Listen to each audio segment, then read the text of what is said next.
The rain fell hard against the restaurant's glass walls, streaking down like silent tears. Inside, the golden lights glowed warmly against the storm outside, and a soft piano tune played in the background. At the corner table, a man in his late 40s sat alone, his dinner untouched, his eyes distant. His name was Jonathan Reeves, a millionaire, a man who owned half the skyline of Chicago, yet had no one to share a single meal with. He looked around. Families laughed, couples toasted, children giggled over dessert. He swallowed the ache in his throat. Every night, it was the same routine: arrive at the same corner table, order the same meal, and leave before dessert. The waiter knew not to ask questions anymore. Jonathan wasn't rude, just broken. It had been 6 years since he lost Emily, his wife, in a car accident. The accident had happened on a rainy night just like this one. Since then, Jonathan had built walls higher than his skyscrapers. He buried himself in work, convinced himself that loneliness was easier than heartbreak. But deep down, he missed laughter. He missed warmth. He missed being needed. As he reached for his glass of wine, a small voice interrupted his thoughts.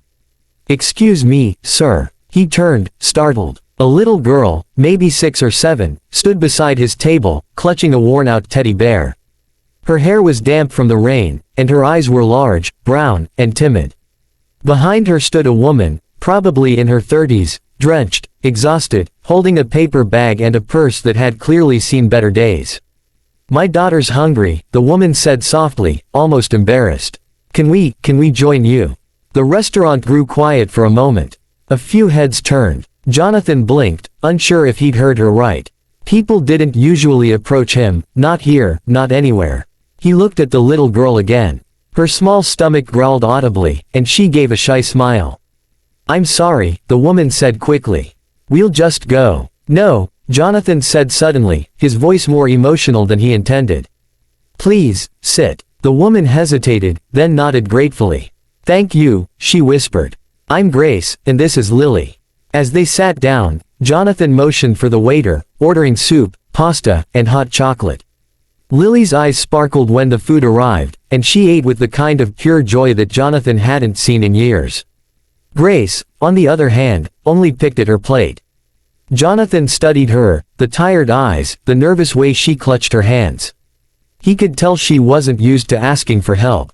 "So," he said gently, "what brings you two out on a stormy night like this?" Grace hesitated. I lost my job last month.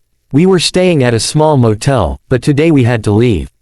I was trying to figure out where to go next." Lily hadn't eaten since morning. Her voice cracked. "When we passed by this restaurant, she said it smelled nice. I didn't mean to bother anyone. I just couldn't bear to see her hungry again." Jonathan's heart tightened. Something inside him stirred, something he hadn't felt in years. Compassion, connection, humanity. "No bother at all," he said softly. "You did the right thing." Lily giggled as she dipped her bread into the soup. "This is yummy," she said. Jonathan smiled, a real, genuine smile that surprised even him. For the next hour, they talked. Grace told him about her work as a nurse before the hospital downsized. About how she'd been trying to find part-time jobs, but no one wanted to hire a single mother with no permanent address. Lily proudly told him how she could draw unicorns and count to 100. Jonathan listened, really listened. And with every word, something inside him healed. When dinner ended, he offered to drive them to a nearby motel. Grace refused at first. "You've already done too much," she said. But Jonathan insisted. The rain was relentless, and Lily had started to doze off in her mother's arms. They drove through the quiet streets, the city lights reflecting off the wet roads. In the back seat, Grace held Lily close, humming softly. For a moment, Jonathan could almost imagine his own wife there, singing to their daughter, the daughter they never had. At the motel, Grace turned to him. "Thank you. I don't know how to repay you." "You already have," he said quietly. "You reminded me what it feels like to have company at dinner." Grace smiled, tears in her eyes. "You're a good man, Mr. Reeves." Jonathan Reeves. Her eyes widened. "Wait, the Jonathan Reeves.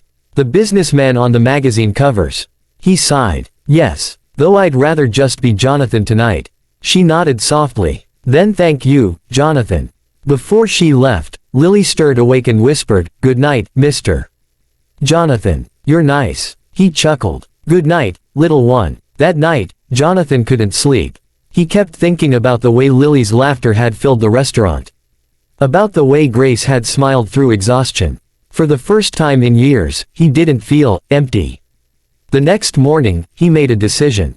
He went back to the motel with breakfast. Grace was packing their few belongings, preparing to leave. "I thought maybe we could have breakfast together," he said, holding up the bag. Grace blinked in surprise, then smiled. "You really don't have to." "I want to." Over pancakes and coffee, they talked again. He learned about her dreams, how she wanted to work at a children's hospital. She learned about his regrets, how he'd traded love for success. By the time the plates were empty, Jonathan had made another decision. He called his company's HR department and arranged an interview for Grace. "You're a qualified nurse," he said. "One of my medical subsidiaries has an opening. They'd be lucky to have someone like you." Grace's eyes filled with tears. "Why are you doing this for us?" He smiled faintly. "Because someone once saved me from drowning in loneliness. You just don't realize it yet." Weeks passed. Grace got the job. She and Lily found a small apartment near the hospital. Jonathan visited often, sometimes bringing groceries, sometimes just sharing dinner. Slowly, the three of them became something like a family. One evening, as they sat watching the sunset from their balcony, Lily crawled onto Jonathan's lap and said, "Mommy says angels come when you need them. I think you're our angel." Jonathan's throat tightened. He looked at Grace, who smiled softly. "Maybe," he said, brushing a tear away. "But I think you two were mine." And for the first time in years, Jonathan Reeves, the lonely millionaire who thought he'd dine alone forever, found something money could never buy: love, laughter, and a family to come home to.